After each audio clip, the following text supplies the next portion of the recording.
प्यारे बच्चों, अस्सलामु अलैकुम वरहमतुल्लाहि वबरकातुह। क्या हाल है? सब बढ़िया? कैसे चल रही पढ़ाई? खूब मज़े में। हम लोग पढ़ रहे थे अपना टॉपिक आयनिक इक्विलिब्रियम, और आयनिक इक्विलिब्रियम अपना ये थर्ड लेक्चर है। ठीक।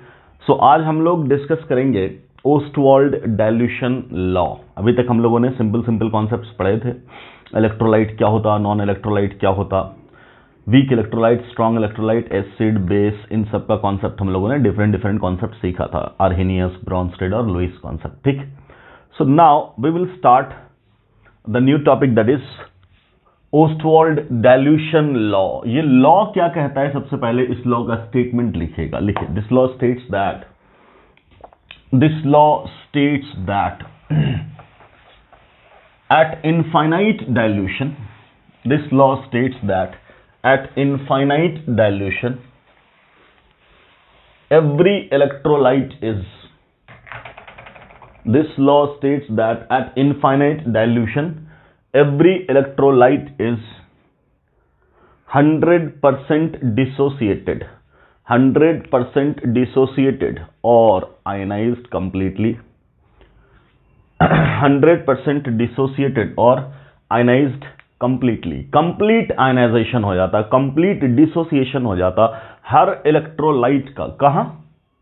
इनफाइनाइट डाइल्यूशन पे। इनफाइनाइट डाइल्यूशन का मतलब क्या? जब लार्ज अमाउंट ऑफ सॉल्वेंट मिला दिया जाए, वॉल्यूम ऑफ सॉल्यूशन बहुत हाई हो जाए, तब उसका मतलब होता है इनफाइनाइट डाइल्यूशन। देखिए, कोई भी इलेक्ट्रोलाइट था अपना, उस इलेक्ट्रोलाइट के लिए अगर वो इलेक्ट्रोलाइट मान लो वीक है, स्ट्रॉन्ग के लिए तो हम पहले ही बोलते हैं क्या, ऑलमोस्ट 100% डिसोसिएटेड होता है हर कॉन्सेंट्रेशन पे। और अगर अपना वीक इलेक्ट्रोलाइट है तो हम लोग क्या बोलते हैं? मान लो कोई वीक इलेक्ट्रोलाइट अपना, लेट इट इज AB, तो ये कैसे टूटता है? रिवर्सिबली टूटता है। रिवर्सिबली कैसे टूटता है? A+ में और B- में ऐसे टूटता है। क्लियर? ऐसा बोला।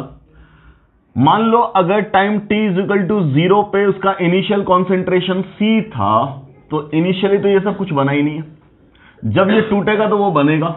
मान लीजिए इक्विलिब्रियम पे इसका कुछ अमाउंट टूटा, और अगर इसका डिग्री ऑफ डिसोसिएशन अल्फा है, देन डेफिनेटली हम लोग क्या लिखेंगे? C- C alpha. और ये जो टूटा यही बनेगा क्या? C अल्फा, और यहां भी क्या बनेगा? C alpha. क्लियर है? कोई दिक्कत? ठीक। तो अब इक्विलिब्रियम कांस्टेंट की वैल्यू लिखेंगे, तो चूंकि ये आयनाइजेशन प्रोसेस है तो यहां Kc को हम लोग लिख देते हैं Ki, which will be equal to concentration of A+ into concentration of B- divided by concentration of the electrolyte AB। ऐसा लिखेंगे डेफिनेटली हम लोग। ये अपना इक्विलिब्रियम कांस्टेंट का एक्सप्रेशन हो गया। ठीक। अब अगर हम लोग ये वैल्यूज पुट कर दें बेटा, तब क्या हो जाएगा? Your Ki will become equal to C alpha into C alpha divided by C into 1 - alpha। तो C से C कट गया, बचा क्या? Ki is equal to C alpha square divided by 1 - alpha। ये आया C और अल्फा के terms में फाइनल एक्सप्रेशन। क्या आया? C और अल्फा के टर्म्स में फाइनल एक्सप्रेशन। क्लियर? अब हम लोग क्या जानते हैं? अल्फा की वैल्यू 0 से 1 तक के बीच में लाई करती है ना? अगर 0 हो गया तो बोलेंगे हमारा सिस्टम नॉन इलेक्ट्रोलाइटिक है, और अगर 1 हो गया तो बोलेंगे वेरी स्ट्रॉन्ग इलेक्ट्रोलाइट है, कंप्लीटली टूट गया। यस और नो? ठीक। इलेक्ट्रोलाइट कभी 0 नहीं हो सकता। 0 का मतलब टूटा ही नहीं तो इलेक्ट्रोलाइट कहेगा। क्लियर? तो अगर ये 0 हो गया तो बोलेंगे नॉन इलेक्ट्रोलाइट। अगर हम बोले इलेक्ट्रोलाइट के लिए बोलो, तब बोलेंगे ये इक्वल साइन हटा दोगे, ग्रेटर बोलेंगे हमेशा। क्लियर? कोई दिक्कत? खैर, अब देखो हम लोग क्या बोलते हैं? 4 वीक इलेक्ट्रोलाइट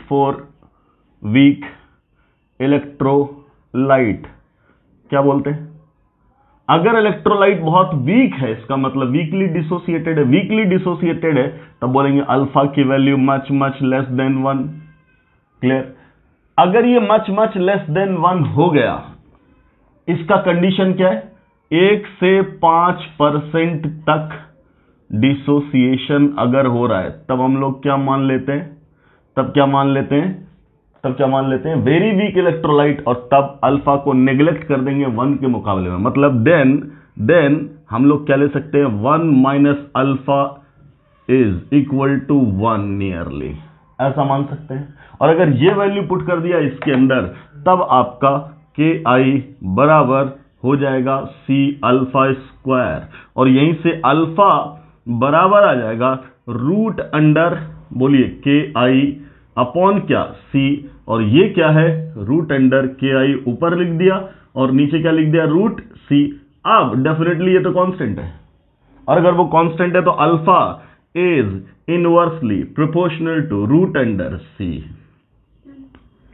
ये तो इक्विलिब्रियम कांस्टेंट है, वो तो टेम्परेचर से ही बदलेगा, कितना भी पानी मिला लो इसका क्या होना है, कुछ नहीं होना है। क्लियर? बट पानी मिलाने से कॉन्सेंट्रेशन ऑफ सॉल्यूशन का क्या होगा, ये घटेगा। बोलो, क्लियर है? आफ्टर डाइल्यूशन ये क्या होगा, घटेगा। और अगर ये घट गया, बोलिए, तो इसकी वैल्यू क्या होगी, बढ़ेगी, बढ़ेगी ना। और क्या बोला, एट इनफाइनाइट डाइल्यूशन ही तो बोला गया, बोलिए, ये तो बोला गया एट इनफाइनाइट डाइल्यूशन, मतलब एट इनफाइनाइट डाइल्यूशन V की वैल्यू बहुत हाई, तो C की वैल्यू क्या लोगे, बोलो, C की वैल्यू क्या ले लोगे, 0। C की वैल्यू क्या लोगे, जब वॉल्यूम बहुत हाई हो जाएगा, लार्ज हो जाएगा, तो कॉन्सेंट्रेशन क्या हो जाएगा, नियरली 0। एग्जैक्टली 0 कभी नहीं हो सकता, बट नियरली 0 बोलेंगे ना, टेंस टू 0 बोलेंगे ना। और अगर सोच के देख, ये टेंस टू 0 हो गया, ये मिनिमम वैल्यू पे आ गया, तो अल्फा अपनी मैक्सिमम वैल्यू पे चला जाएगा। Clear? Then alpha will be maximum and its maximum value is what, बोलिए, 1। अल्फा क्या हो जाएगा, 1। कोई दिक्कत? तो हम लेके चले थे क्या, वीक इलेक्ट्रोलाइट ही, और उसका भी अगर इनफाइनाइट डाइल्यूशन ले लिया तो हमें क्या दिखा, अल्फा इज 1। एग्जैक्टली 1 तो कभी नहीं होता, बट नियरली 1 के बारे में बात करेंगे हम लोग। टेंस टू 1 ही तो हो गया। क्लियर? जैसे वो इन्फिनिटी का मतलब, इन्फिनिटी का कोई मतलब ही नहीं, तो उसके 0 का भी कोई मतलब ही नहीं, तो हम लोग तो सब अप्रोचिंग वैल्यू ले रहे हैं। तो अल्फा कहां टेंस टू पहुंचेगा, 1। इसका मतलब वीक इलेक्ट्रोलाइट भी कैसा बिहेव करने लगेगा, बोलिए, स्ट्रॉन्ग इलेक्ट्रोलाइट की तरह। तो क्या बोल रहे हैं, जब इनफाइनाइट डाइल्यूशन की बात करेंगे तब अपना वीक इलेक्ट्रोलाइट स्ट्रॉन्ग इलेक्ट्रोलाइट की तरह बिहेव करने लगेगा, and there will be no difference between strong and weak electrolyte at infinite dilution. तो आप लोग स्टेटमेंट लिख सकते हो, at infinite dilution, at infinite dilution there is no difference between, at infinite dilution there is no difference between, at infinite dilution there is no difference between strong and weak electrolyte, between strong and weak electrolyte, that is all the electrolytes are, that is all the electrolytes are equally dissociated, all the electrolytes are equally dissociated or ionized at infinite dilution, or zero concentration, whatever you can say. Clear है?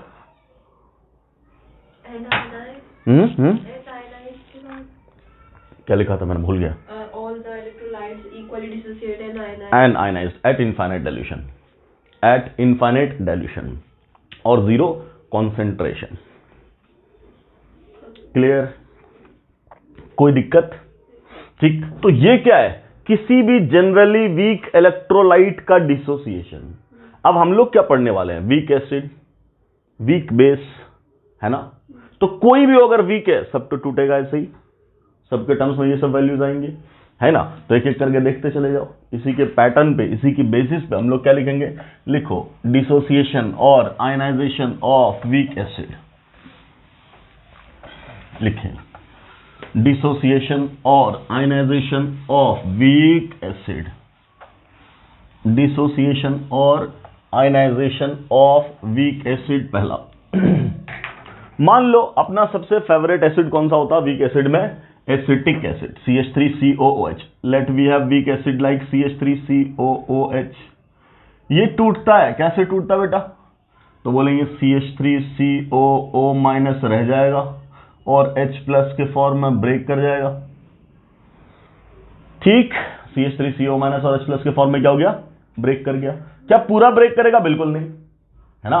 ठीक, तो क्या बोलेंगे, इसका concentration initially क्या C, तो यहां से क्या लिखोगे तुम C माइनस सी अल्फा, अगर इसका अल्फा डिग्री ऑफ डिसोसिएशन है तो यहां क्या लिख देंगे C अल्फा, और यहां भी क्या लिख देंगे C अल्फा। बोलिए यस और नो। मैंने बोला था आपसे अगर इसी का डिग्री ऑफ मतलब एक्सटेंट ऑफ डिसोसिएशन x होता तब क्या लिखते C माइनस एक्स, है ना, और यहां भी x और यहां भी x, तो x के टर्म्स में भी हम लोग बात कर सकते हैं। क्लियर, दोनों आपको वैल्यू क्या देगा, सेम है। तो अगर हम यहां से ले रहे हैं, ये इक्विलिब्रियम की कंडीशन है तो अब यहीं पे Kc पहले क्या बना था, Ki, है ना, आयनाइजेशन, तो ये भी तो आयनाइजेशन है बट किसका, एसिड का, तो उस Ki को बदल देते हैं Ka में। क्या बदल देते हैं, एसिड का डिसोसिएशन कांस्टेंट या ionisation constant is equal to क्या, concentration of acetate ion CH3COO minus into concentration of H plus divided by what, CH3COOH। बोलिए ये सर नो, बोलेंगे कोई दिक्कत, ठीक, ये हो गया अपना एक्सप्रेशन। इसको भी फिर अल्फा के टर्म्स में लोगे तो क्या बोलोगे, Ka इज इक्वल टू फिर भाई क्या, सीधा C alpha square divided by 1 minus alpha, 1 minus alpha. Clear, और फिर वही अगर अल्फा वेरी वेरी निग्लेजिबल तब क्या बोल सकते हैं, Ka बराबर C अल्फा स्क्वायर। ये अप्रोक्सीमेटेड इक्वेशन है और ये रियल इक्वेशन है, ये हमेशा रिजल्ट सही देगा, ये हमेशा रिजल्ट सही नहीं देगा। ये वैल्यू तभी लगाएंगे जब अल्फा इज रियली निग्लेजिबल, मतलब 1 से 5% तक टूट रहा है तभी। क्लियर, ठीक, यहां पे एक बात याद रखना हमेशा के लिए, जो ये कहां से निकालोगे, एक्सपेरिमेंटल वैल्यू से, एक्सपेरिमेंट ही बताएगा ना Ka की वैल्यू। क्लियर, तो याद रखना एसिटिक एसिड का जो Ka वैल्यू होता है that is 1.8 into 10 to the power -5। ये हमेशा के लिए याद रखेगा, चाहे आपको सवाल में दिया हो तो ठीक, नहीं दिया तो इस्तेमाल करेंगे। क्या, 1.8 इंटू 10 की पावर -5, डन। तो ये क्या था, Ka किसका, वीक एसिड का। ठीक, ऐसे ही वीक बेस ले सकते हैं हम लोग, let the weak base is ammonium hydroxide, ammonium hydroxide. Clear, NH4OH कैसे टूटेगा ये भाई, तो ये कैसे टूटेगा, NH4 प्लस में और किस में, OH माइनस में, यही ना। मान लो इनिशियली कॉन्सेंट्रेशन इसका भी C था and alpha is it's degree of dissociation, तब क्या बोलेंगे C माइनस सी अल्फा, यहां भी क्या C अल्फा और यहां भी क्या C अल्फा, खत्म। वैसे ही तुम उसके फॉर्म में बोल सकते हो, XY के फॉर्म में, है ना। खैर, तो Ka बराबर क्या गया, यहां क्या लिखेंगे, कॉन्सेंट्रेशन ऑफ NH4 प्लस, बोलिए, इंटू कॉन्सेंट्रेशन ऑफ क्या, OH माइनस, और डिवाइडेड बाय क्या, concentration of NH4 OH, done. Clear, तो अब अपना ये क्या है, बोलेंगे यही तो मेन इक्वेशन है, यस और नो। ठीक, अल्फा के टर्म्स में लिखेंगे तब क्या हो जाएगा, अरे Ka नहीं, अब ये क्या है, बेस है ना, ये क्या है, बेस, तो बेस है तो क्या लिखोगे, Kb, बेस के लिए क्या लिखेंगे, Kb। क्लियर, तो ये क्या हो जाएगा, बोलो, C अल्फा और ये C अल्फा और फिर कट गया C से, तो क्या लिख देंगे सीधा, C alpha square divided by 1 minus alpha. बोलिए ये सर नो, ये भी एक्सप्रेशन वही आ गया। यहां भी क्या बोलेंगे, Kb can be written as C alpha square if alpha is much less than 1, मतलब 1 से 5%। और यहां भी एक बात याद रखना है, क्या याद रखना है, ये Kb की वैल्यू कहां से पता चलेगी, एक्सपेरिमेंट से। और ध्यान से Kb is also 10 to the power, मतलब 1.8 into 10 to the power -5। Clear, दोनों वैल्यू को देखो, ये दोनों वैल्यू क्या है, सेम, इसीलिए बोला ये दोनों फेवरेट होता है, क्या, एसिड और बेस में। हर किताब में यही लिया जाता है, ऐसा जरूरी थोड़ी यही ले सकते हैं, है कि नहीं, बट दोनों की वैल्यू क्या है, सेम, तो इसलिए हम लोग जनरली क्या करते हैं, एक सेम वैल्यू उठा लिया, वो याद रखो हमेशा। क्लियर, सवाल कुछ भी हो सकता है, ठीक, तो कम से कम इन दोनों की वैल्यू याद रखना है। दोनों का आयनाइजेशन कांस्टेंट क्या है, बिल्कुल सेम, ये भी 1.8 इंटू 10 की पावर -5, वो क्या, 1.8 इंटू 10 की पावर -5। क्लियर, तो ये एसिड का आयनाइजेशन है और ये बेस का आयनाइजेशन है, कोई दिक्कत, तो कोई भी बेस होगा ऐसे तोड़ेंगे, कोई भी एसिड होगा ऐसे तोड़ेंगे और सॉल्व करेंगे, किसके लिए। अब बोलो इसमें हमें क्या क्या करना है, इनफैक्ट अपना फील्ड क्या है, तो क्या बोला जा सकता है, इसमें आपसे पहला सवाल पूछा जाएगा पीएच निकालो। हमने क्या बोला, पूरा आयनिक इक्विलिब्रियम क्या है, पीएच। मान लो इसमें बोला पीएच निकालो, तो पीएच के लिए हमें क्या चाहिए होता है, H प्लस आयन का कॉन्सेंट्रेशन, वो कहां है, वो यहां है कि नहीं, और वो किसके बराबर है, C अल्फा के, किसके बराबर है, इसका मतलब इनिशियली वो क्या देगा आपको, C देगा, और अल्फा निकालना है। और अल्फा कहां से निकालेंगे, या तो यहां से निकालेंगे या तो यहां से निकालेंगे। यहां से कब निकालेंगे, जब अल्फा की वैल्यू बहुत कम होगी। यहां से कब निकालेंगे, जब अच्छा खासा वैल्यू होगी। क्लियर। यहां से सॉल्व करेंगे तो क्वाड्रेटिक सॉल्व करना पड़ेगा, यहां से सीधा रूट से निकल जाएगा। क्लियर। तो जब आएंगे न्यूमेरिकल में तो दिखाएंगे आपको कब इससे सॉल्व करना है, कब इससे सॉल्व करना है। क्लियर। अल्फा निकल जाएगा, C से मल्टीप्लाई कर देंगे, क्या हो जाएगा, H plus.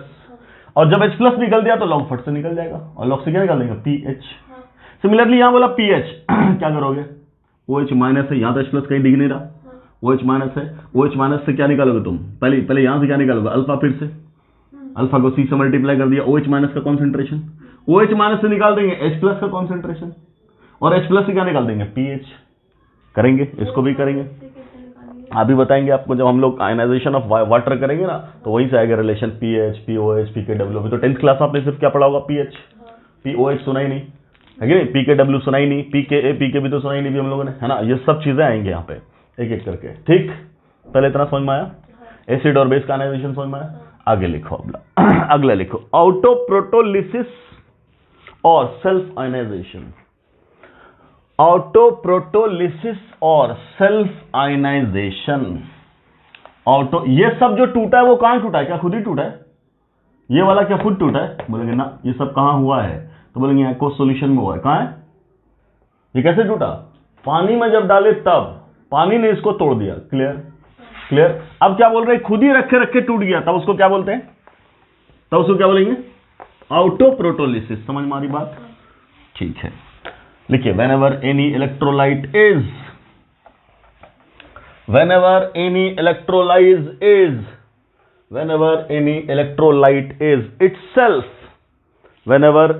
electrolyte is itself dissociated or ionized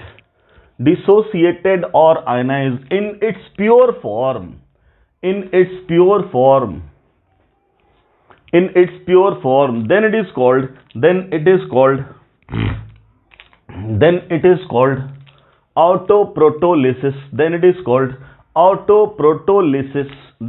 is called autoprotolysis. Clear, कोई दिक्कत, समझ मारी बात। then it is called autoprotolysis. Clear. जैसे वाटर है, वाटर भी टूट जाता है खुद ही खुद। क्लियर। 10th क्लास तक अभी तक हम लोगों ने क्या सुना, पानी न्यूट्रल है, तो हम समझते हैं पानी टूटता ही नहीं। क्लियर है। बट पानी भी टूटता है, अलग बात है, इतना कम टूटता है कि उसकी कोई वैल्यू नहीं रह जाती, लेकिन यहां उसकी भी वैल्यू हो जाएगी। केसेस आएंगे जब पानी को भी आपको वैल्यू देना पड़ेगा, अभी तक कभी नहीं दिया, अब देंगे, देखेंगे धीरे धीरे कैसे देंगे। क्लियर।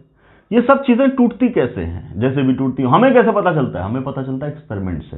किससे, एक्सपेरिमेंट से। 12th क्लास में एक चैप्टर है इलेक्ट्रोकेमिस्ट्री, कौन सा, इलेक्ट्रोकेमिस्ट्री। इलेक्ट्रोकेमिस्ट्री में एक टॉपिक है कंडक्टेंस ऑफ इलेक्ट्रोलाइटिक सॉल्यूशन। वहां पढ़ेंगे हम लोग कि इलेक्ट्रोलाइटिक सॉल्यूशन का कंडक्टेंस कैसे निकालते हैं। जैसे आप लोग 10th में पढ़ के आए ना, मेटेलिक कंडक्टर R बराबर rho L by A, physics में पढ़ के आए ना। क्लियर। तो आप वहां से क्या निकाल लेते हो, रेजिस्टेंस निकालते हो ना, अलग अलग तरीका होता है रेजिस्टेंस निकालने का। वैसे ही यहाँ क्या होगा, यहाँ निकालेंगे हम लोग, रेजिस्टेंस भी निकालेंगे, कंडक्टेंस भी निकालेंगे, अलग अलग सब्सटेंस लेंगे, उसका सॉल्यूशन बनाएंगे, सॉल्यूशन को भर देंगे किसमें, कंडक्टिविटी सेल में, वो दिखाएगा इतना कंडक्टेंस हुआ। क्लियर। मान लो कोई सब्सटेंस लिए, पानी लिए और भर दिए और देखा कंडक्टेंस की वैल्यू, अगर वो वैल्यू नहीं मिली, 0 मिली, तो बोलेंगे पानी का कोई कंडक्टेंस नहीं। लेकिन अगर वैल्यू मिल गई तब तो मानेंगे ना कंडक्टेंस है। क्लियर है। ठीक। तो किसी भी सब्सटेंस का कंडक्टेंस से पता करते हैं कि वो टूटा होगा तभी तो। जैसे मैंने बोला इलेक्ट्रोलाइट किसको बोले, इलेक्ट्रोलाइट किसको बोले, वो सब्सटेंस जो इलेक्ट्रिसिटी को कंडक्ट करेगा, है कि नहीं। तो जो कंडक्ट ही नहीं करेगा उसको इलेक्ट्रोलाइट थोड़े बोलेंगे। तो अगर पानी ने थोड़ा सा भी कंडक्ट किया होगा इलेक्ट्रिसिटी को, तभी तो उसको बोल रहे हैं इलेक्ट्रोलाइट। तो वाटर भी क्या है, electrolyte, but it is very very very extremely weak electrolyte.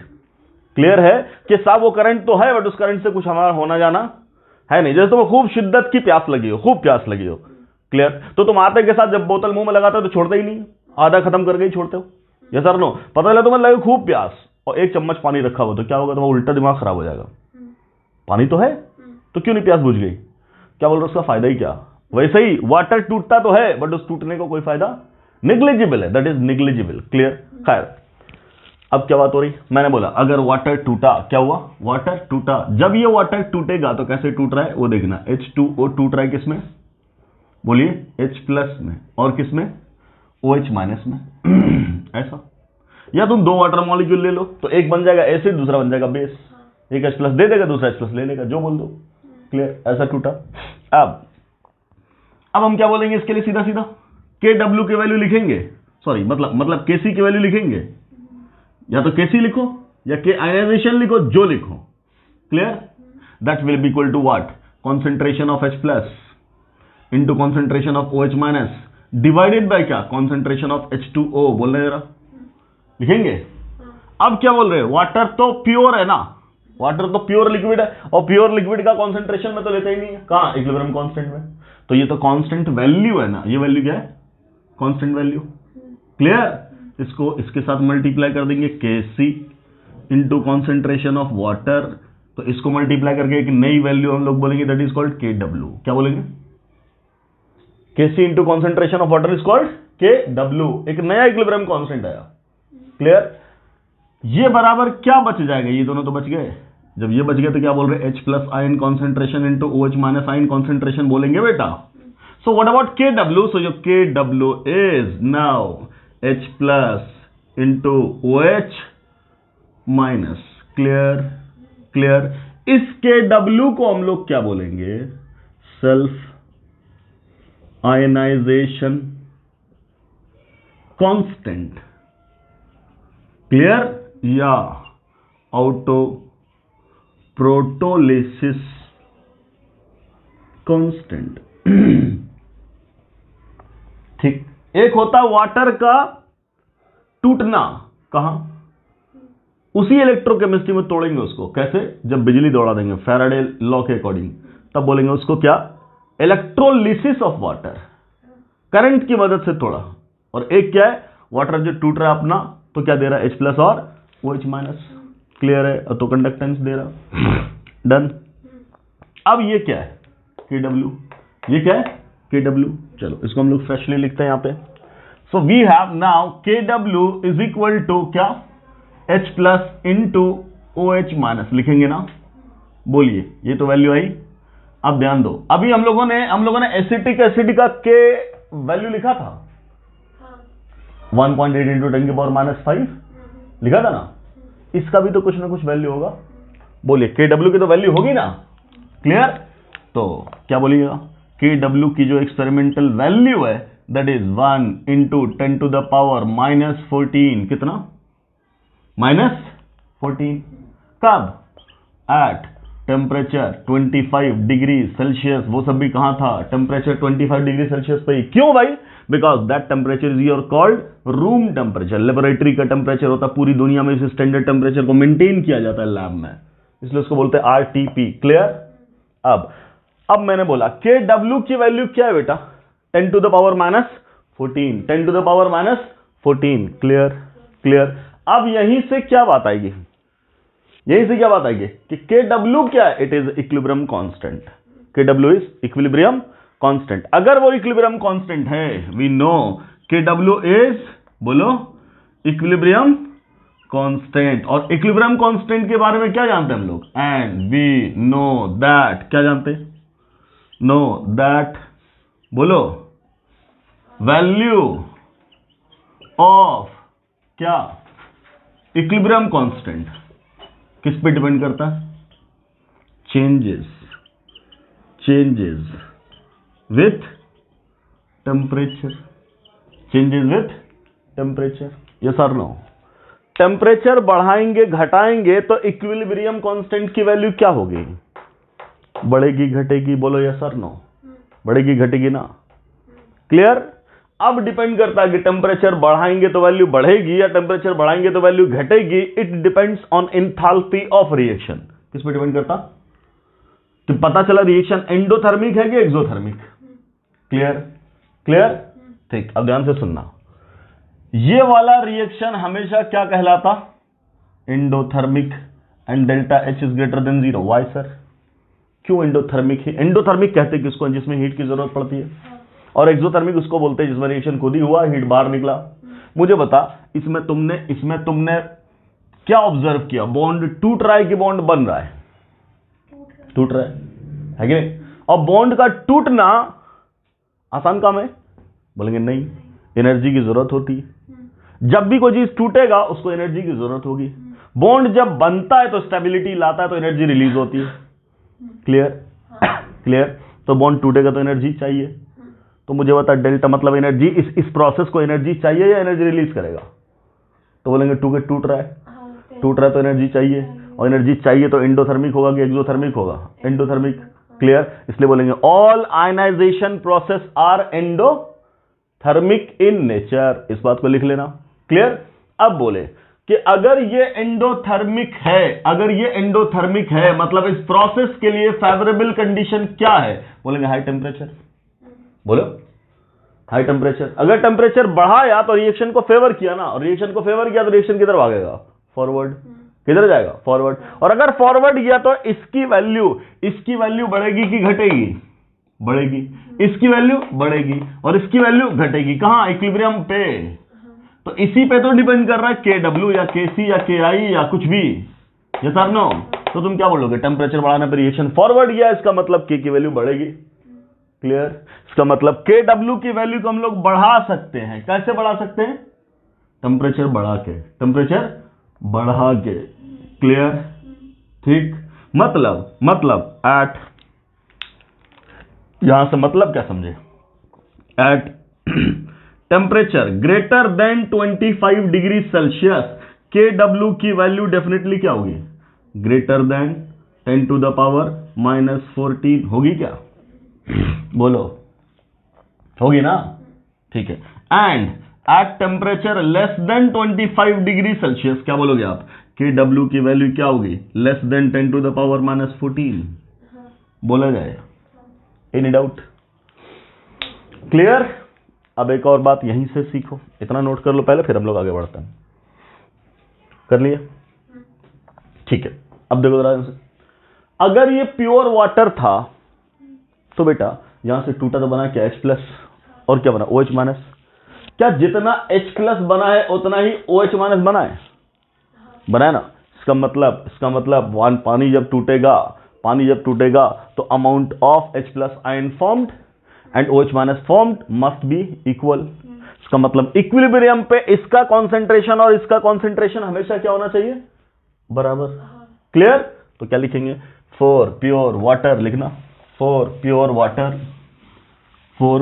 Water concentration of H+ for pure water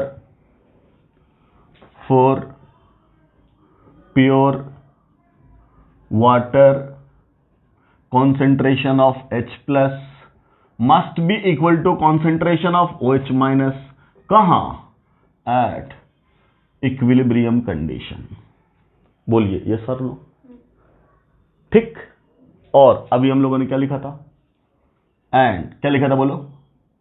H+ into OH- is equal to क्या लिखे थे? KW। क्या लिखे थे? KW लिखे थे ना? बोलो विच इज इक्वल टू क्या? 10 की पावर -14। बोलो क्लियर? अब जो हमने बोला कि साहब ये दोनों क्या होता है? बराबर होता है ना? मान लो हमने इसको x मान लिया। क्या मान लिया? Let x। अगर दोनों बराबर हो गया तो x मैंने माना, तो तुम यहां क्या बिठा दोगे बेटा? x into x. बोलो तो x स्क्वायर बराबर क्या? 10 की पावर -14। तो x बराबर क्या? 10 की पावर -7 बोला जाए। इसका मतलब एट, पूरी बात सुनना, equilibrium for pure water at 25 degree Celsius, तीनों कंडीशन मिला के तब एक हम जनरल स्टेटमेंट बोलेंगे। क्या? Concentration of H+ ion and concentration of OH- ion are having same value and that value is 10 to the power -7 बेटा। बोलिए, कह सकते हैं? कहां है ये? 25 डिग्री पे। कहां है? 25 डिग्री सेल्सियस पे। क्लियर? अभी मैंने यही लिखा हुआ है क्या? अगर टेम्परेचर ज्यादा हुआ, टेम्परेचर ज्यादा हुआ किससे? 25 डिग्री सेल्सियस से, तब क्या लिखा है हमने? Kw की वैल्यू 10 टू द पावर -14 से ज्यादा होगी, है ना? इससे ज्यादा होने का मतलब क्या? It may be 10 to the power -13, it may be 10 to the power -12, it may be 10 to the power -11। बोलो। ठीक, मैंने रैंडमली इसको सेलेक्ट कर लिया। क्यों? रूट निकालने में आसानी होगी, चुन लिया ऐसा। क्लियर? अब ध्यान से सुनना, ध्यान से, बहुत इंपॉर्टेंट बात। आगे चल कर इसमें फंस जाता बच्चा।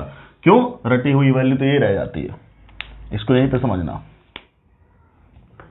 ये तो हुआ कब?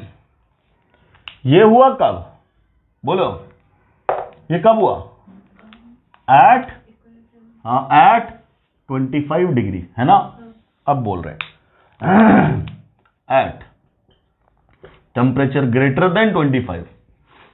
क्या बोला हम लोगों ने? ऐसी कहानी, है ना? माना लेट कोई टेम्परेचर ऐसा होगा जहां पे Kw की वैल्यू 10 टू द पावर -12 हो गई। मान लिया हमने, ये सारी वैल्यूज अलाउड है, इनमें से कोई वैल्यू ले सकते, तुमने ले लिया। अगर ये ले लिया तो अभी भी है तो प्योर वाटर, और जब प्योर वाटर है तो H+ और OH- ही है उसके अंदर। तो अब अगर हमने दोनों की वैल्यू फिर से x माना तो नाउ x है, या चलो अब हमने y मान लिया। क्या मान लिया? यहां माने ना तुम x, यहां मान ले रहे y, तो y² बराबर तुम अब क्या लिखोगे? 10 टू द पावर -12। बोलो, तो यहां से y बराबर क्या हो जाएगा? 10 टू द पावर -6। क्लियर है? y बराबर 10 की पावर -6 होगा ना? क्लियर? तो बोलिए जरा, अब H+ आयन का कॉन्सेंट्रेशन बेटा और OH- आयन का कॉन्सेंट्रेशन कितना हो गया? 10 की पावर -6। बोलो, हुआ कि नहीं हुआ? कब हुआ ये? अभी भी तो इक्विलिब्रियम की बात चल रही है। अरे क्या हुआ है? इक्विलिब्रियम की जगह ही तो शिफ्ट हुई है। क्लियर? Kw की वैल्यू तो बदली है, बट ये कब? ये पॉसिबल कब हुआ? At temperature greater than 25 degree Celsius लिखा है। अब ध्यान से, सिस्टम हमारा, मीडियम हमारा न्यूट्रल है। न्यूट्रलिटी की क्या कंडीशन है? न्यूट्रल होने की कंडीशन क्या है? H+ और OH- क्या होना चाहिए? बराबर। क्या होना चाहिए? बराबर। क्या यहां H+ और OH- बराबर था? बराबर था। क्लियर?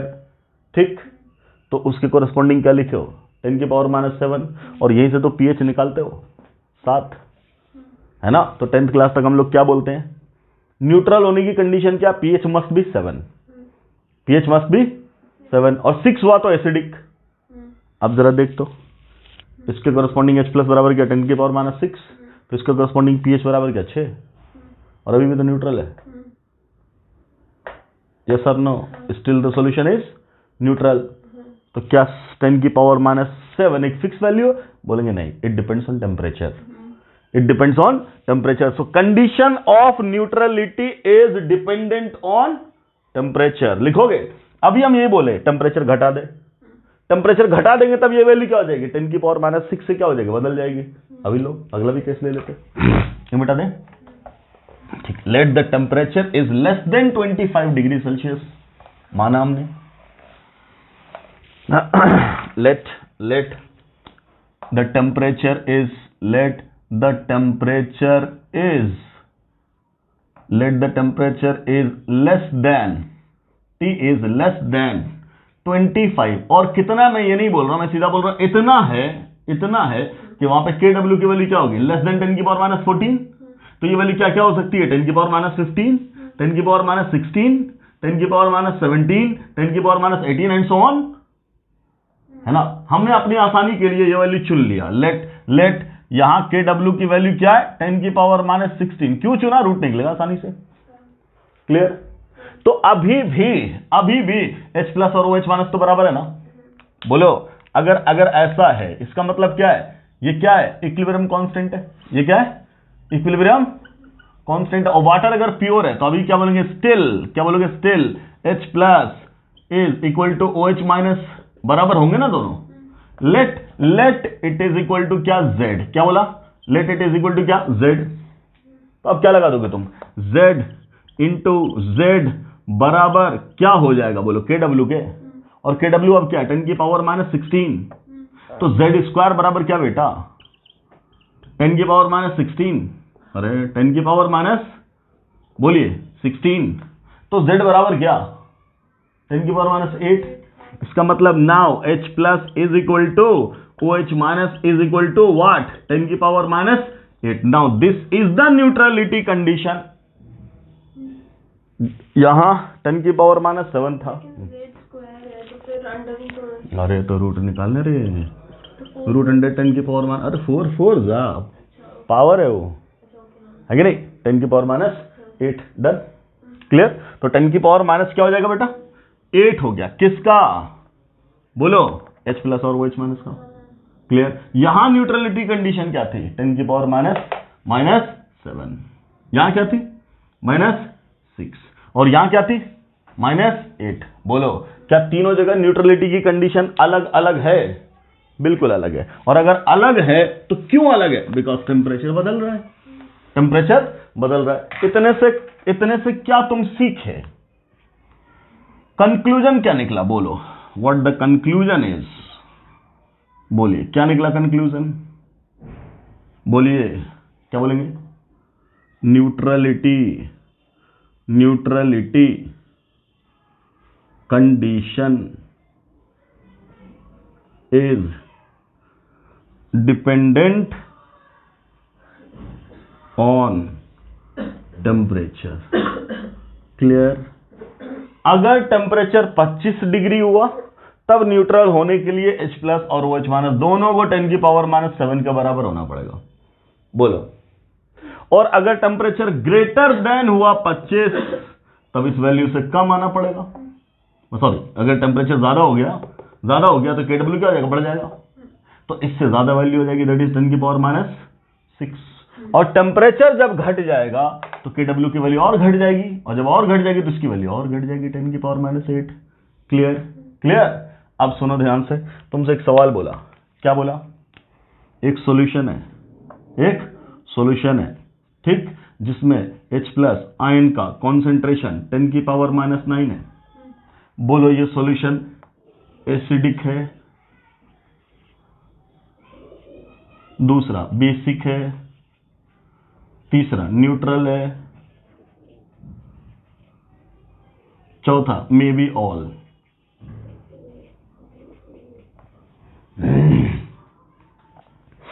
ये एसिडिक हो सकता है या बेसिक हो सकता है, ये न्यूट्रल हो सकता है। बोलेंगे कुछ भी हो सकता है। Answer will be all, answer will be all. क्यों, टेम्परेचर दिया है क्या, टेम्परेचर दिया क्या, नहीं ना। क्लियर है। हाँ, अगर टेम्परेचर फिक्स करता तो हम बोलते, अगर 25 डिग्री बोलता तो 25 डिग्री के लिए रटा हुआ है, क्या रटा हुआ, 10 की पावर -7।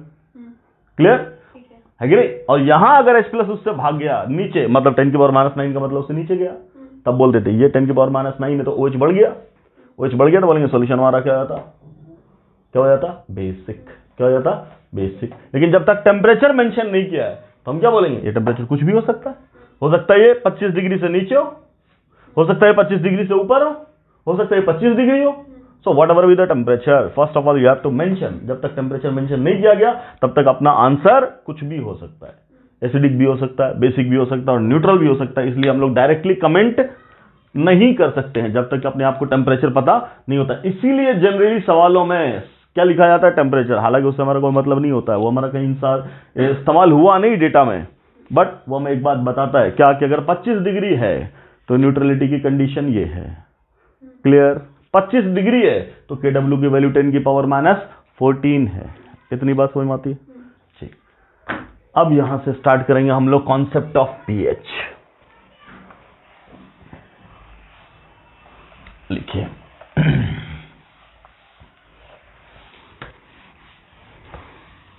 इन्हीं सब चीजों को वहां अप्लाई कर देंगे।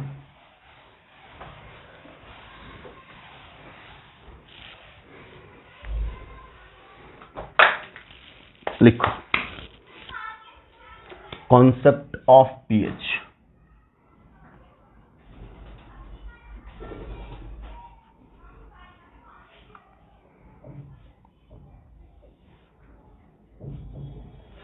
एक साइंटिस्ट है सोरेनसन, इन्होंने इंट्रोड्यूस किया था concept of pH.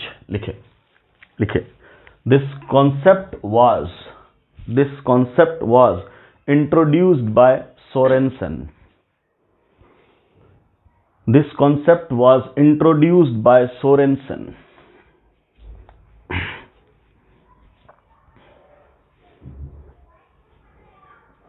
to predict the nature of aqueous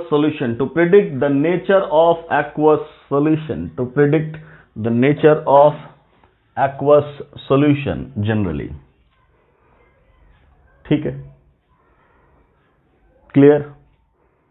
अगला पॉइंट लिखिएगा, pH concept is valid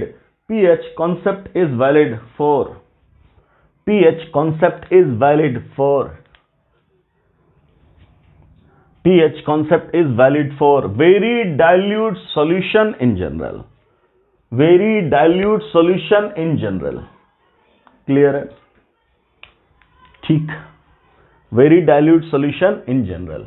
mathematically pH, आगे लिखिएगा, mathematically pH is defined as pH is equal to minus of log of क्या, यहां लगाते हैं गामा, और ये है एक्टिविटी किसका, H प्लस आयन का। किसका, H प्लस आयन का। ये है कंप्लीट इक्वेशन किसका, pH का। ठीक, बट अपने को ये सब काम करना है नहीं, ये सब हायर स्टैंडर्ड की बात करेंगे, बीएससी एमएससी में सब बातें करेंगे। अपने लेवल पे ये सारी बातें नहीं, इसको हम शॉर्ट कर देंगे। और क्या शॉर्ट हो जाएगा, क्या बोल रहे हैं, for very dilute solution activity क्या हो जाएगा, बोलो, मोलेलिटी को क्या बोल देंगे, concentration. Activity of H plus ion का मतलब क्या, बोलिए, concentration of H plus ion, that is molarity of H plus ion, कहां, in the solution. And gamma becomes 1, ये जो एक्टिविटी कोफिशिएंट है ना, दैट बिकम्स 1, कब, वेरी डाइल्यूट सॉल्यूशन में। और pH है ही कहां, वैलिड डाइल्यूट सॉल्यूशन में। क्लियर, कोई दिक्कत, तो गामा की वैल्यू क्या हो गई, 1। तो अब जैसे ही ये रिड्यूस हुआ, तो अब जो अपना pH जो हम लोग 10th क्लास में पढ़ते हैं वो क्या है बेटा, pH is equal to minus of log of H plus ion concentration. बोलो यस और नो, ये तो pH का फॉर्मूला पढ़े ना, ये pH। ठीक, इन जनरल वो था, बट अब अपना रिड्यूस होकर के ही आ गया, क्या, pH is equal to minus of log of H plus ion concentration, minus of log of H plus ion concentration. Clear, कोई दिक्कत, बोलिए कोई दिक्कत, डन। ओके, यहीं पे एक और बात समझ लो, जो pH का रेंज है ना, जिस रेंज में pH काम करेगा वो कहां से कहां तक, 0 से लेकर के 14 तक। कहां से कहां तक, 0 से 14 तक। ये जो अपना pH है, इसका जो रेंज है दैट इज क्या, कहां से, 14 से क्या होना चाहिए, छोटा, और कहां से, बोलिए, 0 से, या तो इक्वल या बराबर। ठीक, ये रेंज है किसका, pH का। लिखिए pH रेंज लिख दीजिए इस चीज को, क्या, 0 से लेकर के कितना 14 तक। कोई दिक्कत, क्लियर है, कोई दिक्कत। ठीक, तो 14 कब होगा और 0 कब होगा, जरा सोच के देखो जरा, क्या बोलोगे यहां से। ये अगर 14 है, तो इसकी वैल्यू कितनी है, बोलो। अच्छा, लॉग का कुछ प्रॉपर्टी आपको पता है कि नहीं, लॉग के बारे में कुछ आइडिया, लॉग के कुछ फॉर्मूला होते हैं क्या, लॉग a इंटू बी बराबर क्या लिखते हैं, हाँ log a plus log b है ना। अच्छा log a अपॉन b बराबर क्या होता, log a minus log b लिखते हैं ना। Okay log a to the power b बराबर क्या लिखेंगे, b log a, ये साइड में आ जाएगा, पावर कहां आता है साइड में। उसी तरीके से log a to the power minus b लिखेंगे, तब लिख देंगे minus b log a। Clear है, क्लियर। अब ध्यान से, क्या मैं इसको इस फॉर्मेट में लिख सकता हूं, pH बराबर log ऑफ h प्लस पे पावर -1, ये तो साइड में आ गया ना। देखो यहां से ये चीज तो उठा के यहां ले आए बगल में, तो इसको हम यहां पे भी तो रख सकते हैं, रख देंगे ना। तो अब ये क्या हो गया, अब pH बराबर क्या हो गया, बोल क्या हो गया, h प्लस पे पावर 10 की पावर -1 हुआ ना। या इसी को तुम ऐसा लिख दो 1 बाय, अरे log 1 बाय h प्लस, ऐसा लिखो। या इसी को ऐसा बोलो क्या, log h प्लस पे पावर -1, जो भी बोलो, ये तो है, कोई दिक्कत, ठीक। या उसी को फॉर्मेट में लिखे। अब ध्यान से, ये तो वैल्यूज हो गई, ये तो वैल्यूज हो गई, मतलब ये सब तो इक्वेशंस हुए जो इस्तेमाल है, ठीक। उसी तरीके से log की कुछ वैल्यूज होती है, अभी हम लोग लिख लेंगे। जैसे log 10 की वैल्यू होती है, क्या होती है 1, और log 1 की वैल्यू होती है क्या 0। अभी 1 से 10 तक हम लोग कोशिश करेंगे लिखने का, है ना। log 10 की वैल्यू क्या होती है 1, और log 1 की वैल्यू क्या होती है 0। क्लियर, ठीक है, ओके। अब देखो, अगर बोला कि ये 14 है क्या pH, तो pH 14 होने का मतलब यहां मैं क्या लिख दूं, यहां क्या लिख दूं 14, और यहां क्या लिख दूं इधर log, ये तो h है, तो h प्लस पे पावर कितना -1, ये तो लिखे। इसी की वैल्यू तो 14 हो रही है, आराम से दिमाग लगा, यहां कितना हो कि ये 14 हो जाए, h प्लस की वैल्यू कितनी होगी कि ये 14 हो जाएगी, बोलो। अच्छा चलो ठीक है, हम एक और रिलेशन बताते हैं, log की एक और बात बताते हैं। क्या, अगर log x बराबर y होता ना, एक होता नेचुरल लॉग, एक होता log बेस 10, हम log बेस 10 की बात कर रहे हैं, फिर नेचुरल भी बता देंगे आपको, सिंपल बात है। क्या log x बराबर क्या होता y, तो ये कौन सा है log बेस 10, ठीक। तो x बराबर हो जाता सीधा बेटा 10 की पावर y, क्या हो जाता 10 की पावर, ठीक, क्लियर। तो अभी मुझे बता, क्या ये log x है, हैं, और इस पे पावर क्या है, मतलब ये log x बराबर क्या y, ठीक। तो अगर मैं सिर्फ लिख दूं क्या कि log x बराबर क्या है y, तो x बराबर क्या लिखा 10 की पावर, है ना। तो मैं यहां क्या लिख दूं, h प्लस बराबर क्या बन जाएगा, तो ये 10 की पावर -14 बन जाएगा। बोलो, ये तो उठा कर ले आए, हाँ 10 की पावर क्या y, 10 की पावर क्या y, क्लियर। यहां 1 होता प्लस में तब ना, यहां क्या उल्टा, बोलो यहां क्या है, -1 है ना। या चलो इसको मैं और आसान करने की कोशिश करता हूं, चलो शायद अगर थोड़ा सा कॉम्प्लिकेशन हो रहा है मैं इसको और आसान करता हूं। चलो देखो ध्यान से समझने की बात है। क्या बोला हम लोगों ने, pH इज इक्वल टू उसी से minus log h plus ion concentration, लिख दिया, ठीक, okay. log h plus ion concentration बराबर मैं क्या लिख दूं, माइनस ऑफ pH लिख दूं, बोलो लिख सकते हैं।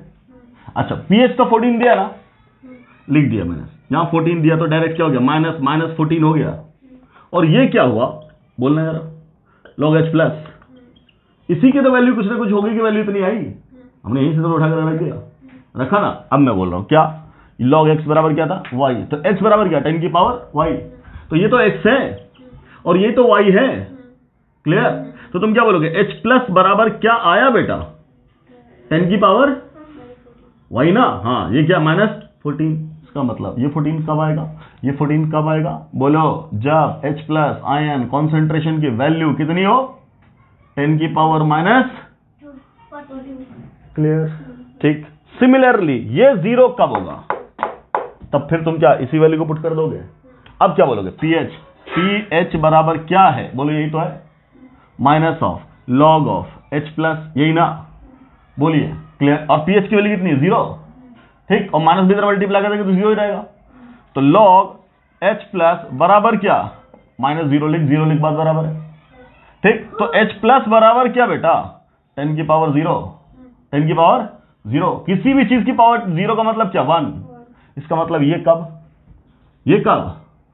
बोलो, जब ये एच प्लस की वैल्यू क्या, बोलिए 1, बोलेंगे ना, बोलेंगे 1। अब एक और बात, एच प्लस और ओ एच माइनस अभी तो लिखे हो तुम, H plus into O H minus की वैल्यू क्या लिखे हो, 10 की पावर माइनस 14 लिखे, अभी लिखे थे KW, क्लियर, ठीक। तो हम इसको दूसरी बात भी तो बोल सकते हैं, क्या बोल सकते हैं, बोलो, एच प्लस अगर 10 की पावर माइनस 14 है तो ओ एच माइनस कितना होगा,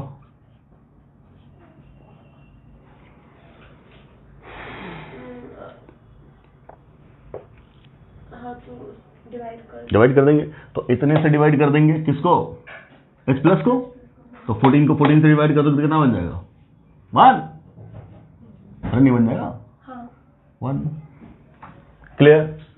और यहां उल्टा, ये तो निकालना फिर से ओ एच माइनस, तो ओ एच माइनस अब कितना निकालें, इतना डिवाइडेड बाय 1, हाँ है ना। तो अब क्या रह जाएगा 10 की पावर माइनस 14, क्लियर। तो अगर तुमसे कोई बोला ये पीएच कहां से कहां किस रेंज में काम करता है, तो पीएच अपनी वैल्यू 0 से 14 के लिए काम करता है।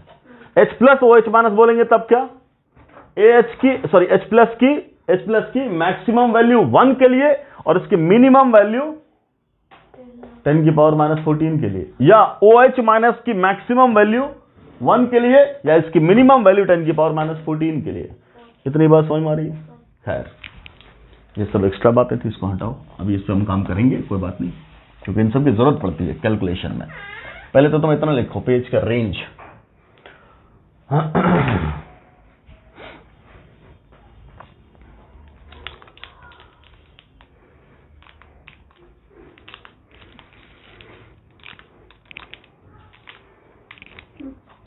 डन, कोई दिक्कत, ठीक। तो इतना फॉर्मूला लिखा हम लोगों ने किसका, लॉग वॉग का, है ना, इसमें लॉग का इस्तेमाल खूब है, ठीक है। अब मैंने बोला लॉग के साथ कुछ वैल्यूज याद रखना है, क्या याद रखना है, वैल्यूज। क्या वैल्यू याद रखेंगे, देखो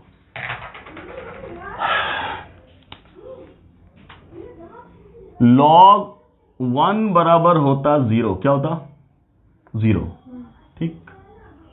लॉग 2 बराबर होता 0.30, क्या लिखोगे 0.3010, 0.3010, उसको एग्जैक्टली हम लोग क्या मान लेंगे, मतलब अप्रोक्सीमेटेड 0.3 मानेंगे, ठीक।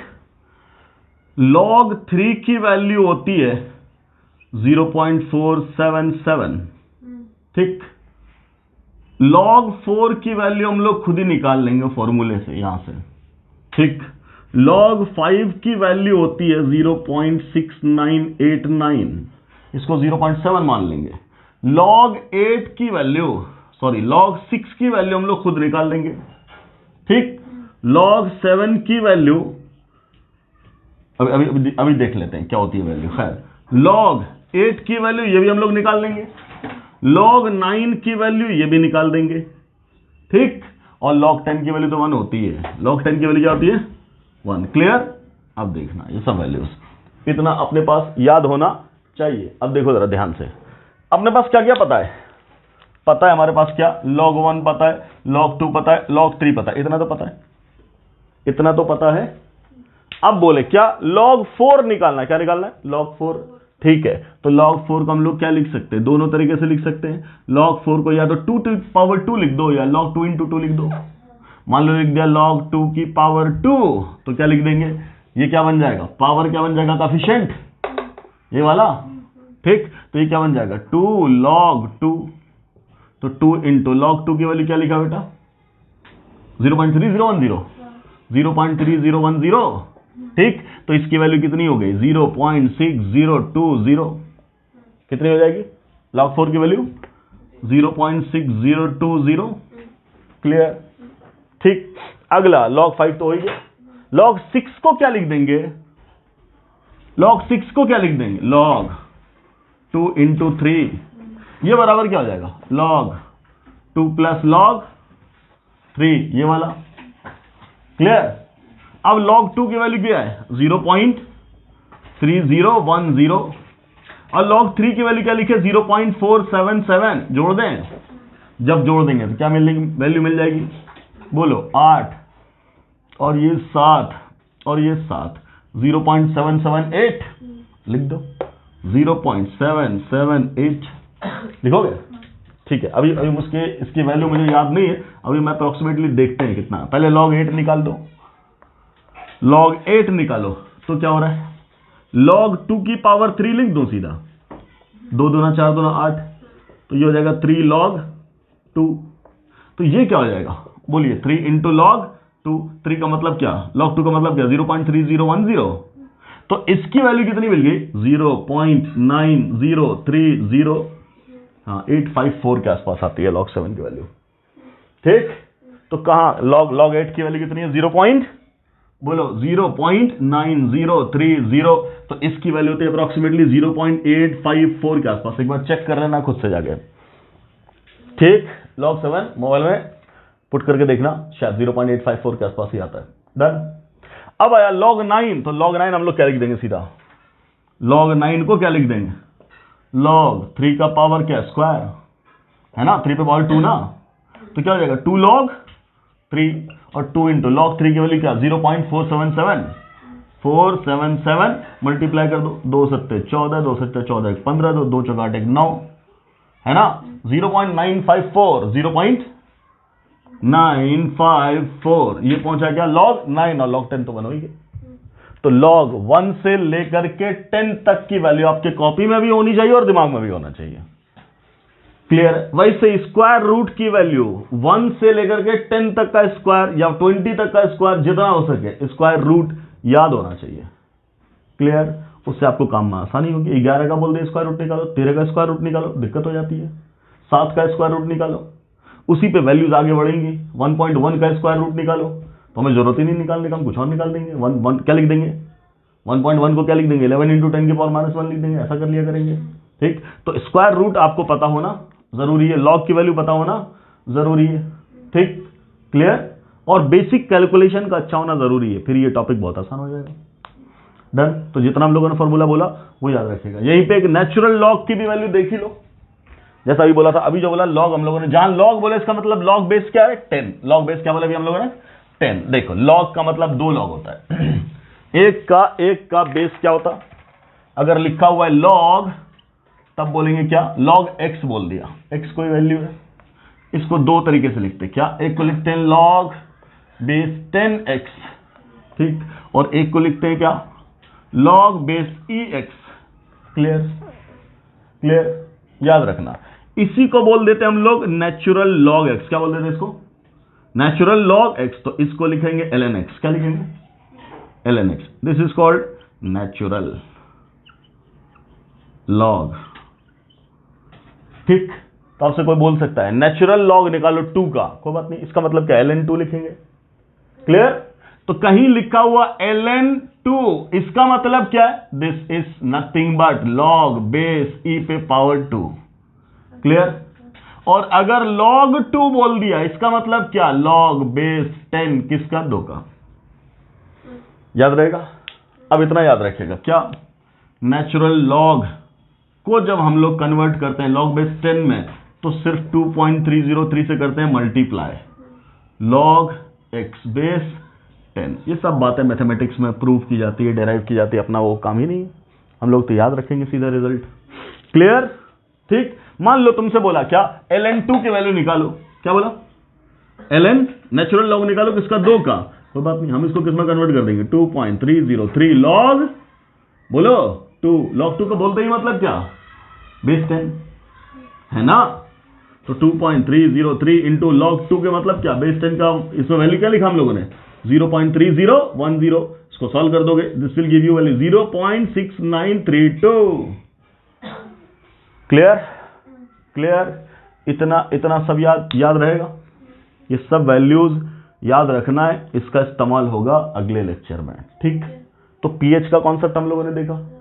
अब पीएच के अकॉर्डिंग बात करेंगे कि अपना सॉल्यूशन एसिडिक है कि बेसिक है, H+ के अकॉर्डिंग भी, OH- के अकॉर्डिंग भी, पीएच के अकॉर्डिंग भी और POH के अकॉर्डिंग भी। अभी तक हम लोगों ने सिर्फ क्या देखा, पीएच। ठीक, वही जो लिखा था वैल्यू H+ इंटू OH- बराबर 10⁻14 या KW, उसी पे लगा देंगे दोनों साइड में क्या, लॉग, और लॉग लगा करके क्या बना देंगे, इक्वेशन, और इक्वेशन बना करके वहीं से एक नया इक्वेशन फॉर्मेट सेट करेंगे। तो अभी क्या लिखा, H+ OH- का मल्टीपल 10⁻14, तब लिखेंगे PH+ POH बराबर क्या, 14। ठीक है, क्लियर। तो दोनों तरीके से अपना न्यूमेरिकल होगा सॉल्व। तो चलिए अगले लेक्चर में कंटिन्यू करते हैं। ठीक है बच्चों, thanks for watching the video. अस्सलाम वालेकुम।